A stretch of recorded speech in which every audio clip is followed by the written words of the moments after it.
What's good, y'all? We are back with a new landing on Planet Rell. We got the ultimate Black Panther #1, written by Brian Hill and art by Stefano Caselli, and the color by David Curiel.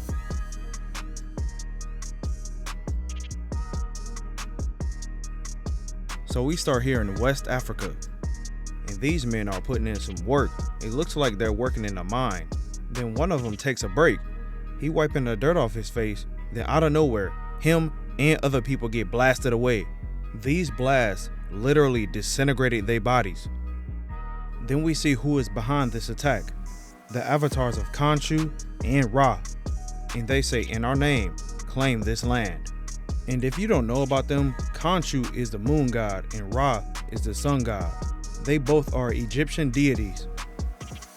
Now here are two Wakandan soldiers who saw everything happen, and they are spies. And one of the spies wanted to help the people, but the other one tells him like, no, we cannot act on this. We have to tell this truth to our king T'Challa. Now the other spy tells him like, tell this village the value of truth. And we see it's been a violent massacre at the hands of the avatars of Khonshu and Ra. Now one of the spies tells the other one that it's time to go, that they've seen enough.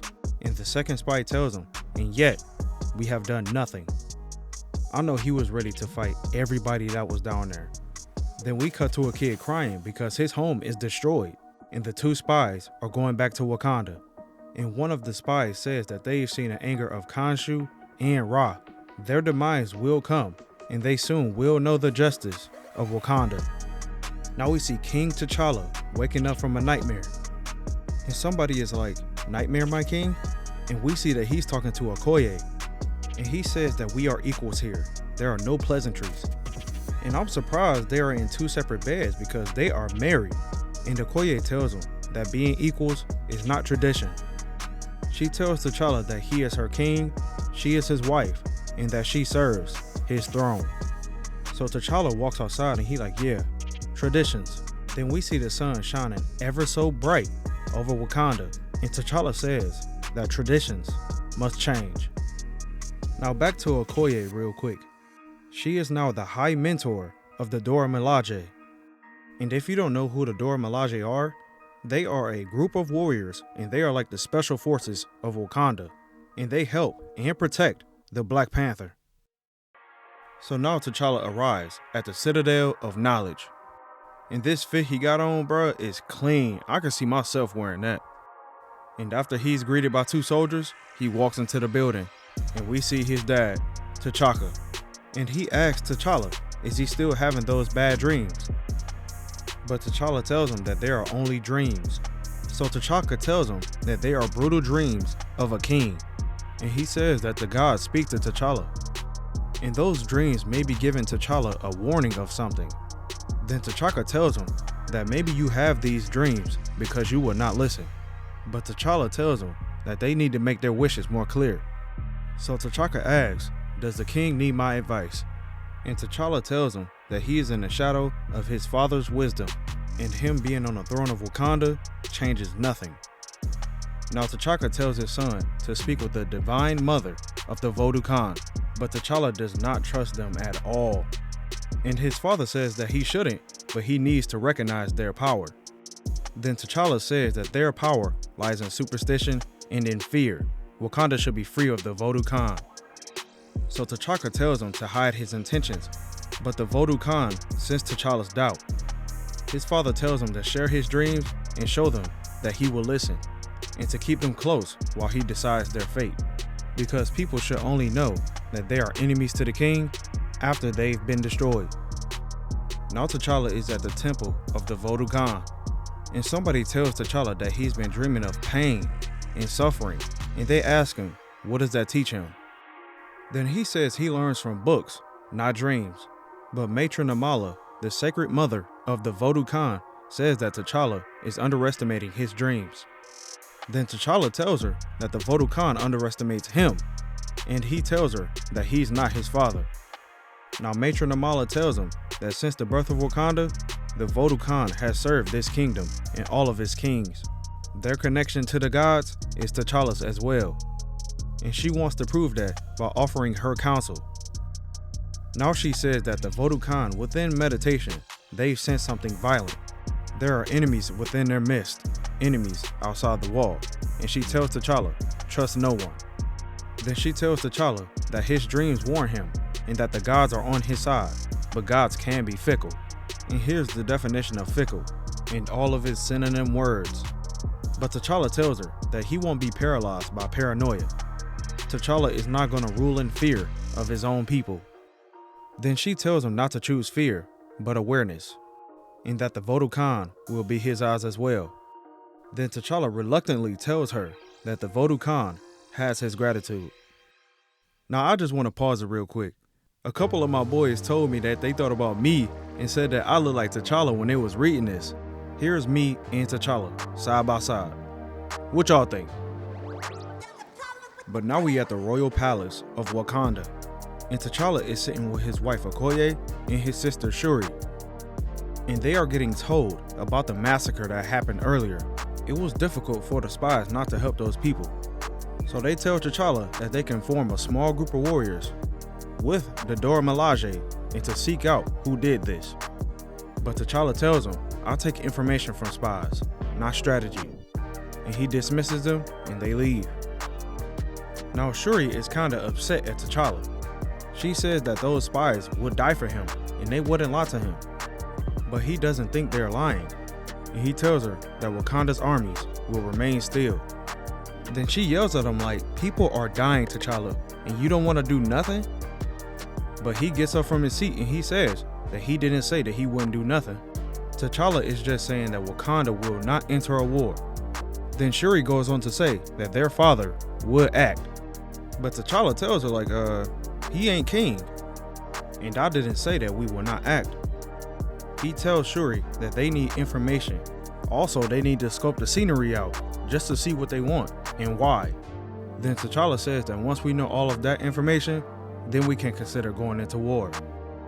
Then Shuri responds to him saying that in that time, more people will suffer. But Okoye cuts her off and says that this is wise. They need to take careful steps and have certainty. And she says that Wakanda is unknown to the outside world. And that is a surprise within itself. And they only have this advantage one time. Now you can tell that Shuri has an attitude, but she says that she understands, then she leaves. Now T'Challa tells Okoye thank you, but she doesn't want to be thanked because if he was wrong, she would have said otherwise. Then T'Challa says that Shuri wants a war, but Okoye says nah, the Dora Milaje want a war. And they want Shuri to help them because she's so smart. Then Okoye tells them that the only people who fear peace are soldiers. When they have peace, they have no purpose. And she tells T'Challa that Shuri loves him, and so does she. But she does not envy him. Then she tells T'Challa that today, his crown is heavy. Now we see Shuri with an entire army. And this person asks her, how does it feel to see your mind laid before you? And this person's name is Abeni, the captain of arms of the Dora Milaje. And Shuri gives an answer to Abeni's question. She feels that all of it could do more. And Abeni says, beyond Wakanda, you mean? You want the outside world to know us. But Shuri just wants the enemies of the innocent to fear them. So Abeni tells her, if they trespass here, they will fear us. And she senses the conflict within Shuri, and she tells her to use that to fuel her mind. Then she tells her to build something beautiful for Wakanda. But now we back in West Africa, and this little boy was playing with this ball, and it ends up at the feet of somebody. But it turns out to be the soldiers that work for the avatars of Khonshu and Ra. Now this little boy is scared because they start putting up their guns, and one of them says, in our master's name, fire. And the little boy starts crying, knowing this is about to be his demise. Then we see his face covered in blood, and the person who saved him was Killmonger. Then he tells him to go hide because more of those soldiers are on their way. Then Buddy took off running. He got up through. Now there's a light beaming on Killmonger, and he turns around to see it's a whole ship. And the only thing Killmonger has is an axe. So I'm wondering, what is he finna do? But as we see the ship about to shoot at Killmonger, he says, my love, bless them.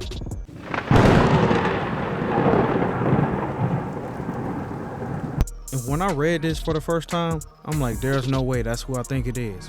Bruh, I was like, Again, he flips it downfield and McLaurin. Now that lightning strike destroys the ship, and the rest of the soldiers are coming after Killmonger. Then he just launches his axe, and that axe went through the electricity, then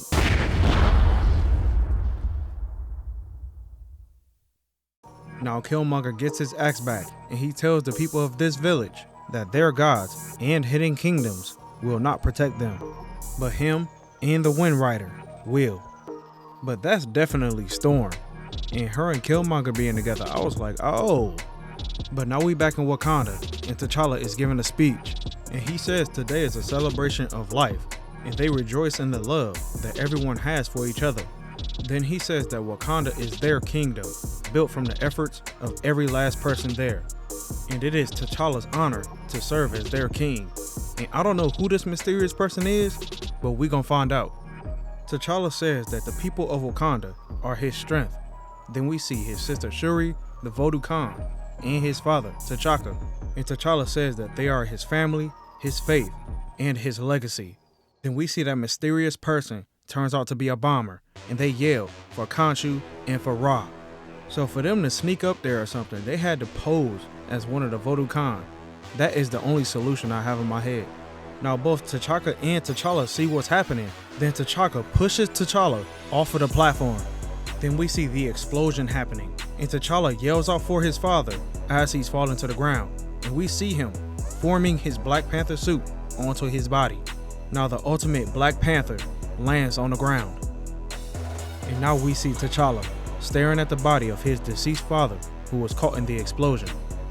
Then Wakanda soldiers run over to T'Challa, but he tells them to call the queen, his wife, and his sister, and the Voodoo Khan. And he says that their enemy calls themselves Moon Knight, and Wakanda is at war.